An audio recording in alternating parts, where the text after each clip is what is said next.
রাগের মাথায় আপনি সন্তানকে বললেন তুই মর, ফেরেশতারা বলল আমিন। তোর ভবিষ্যৎ অন্ধকার, ফেরেশতারা বলল আমিন।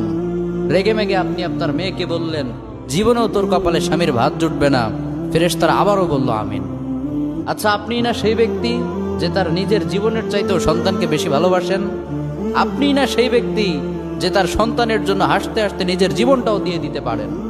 আপনি না সেই ব্যক্তি যে আল্লাহর কাছে নিজের চাইতেও সন্তানের জন্য বেশি দোয়া করে? তাহলে কি করে নিজের হাতে নিজের সন্তানের এত বড় ক্ষতি করতে পারলেন? Doesn't make any sense.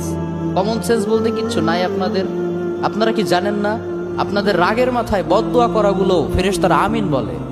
দাওয়াতুল Walid আলা ওয়ালাদি, বাবা মা তার সন্তানের জন্য যেই দোয়া করে সেটা ভালো হোক কিংবা বদদোয়া হোক, আল্লাহ সেটাই কবুল করে নেয়। এজন্য খবরদার, নেভার কার্স ইউর চিলড্রেন। রাগের মাথায় কখনো সন্তানকে অভিশাপ করবেন না। খুব বেশি রাগ উঠে গেলে তার জন্য উল্টা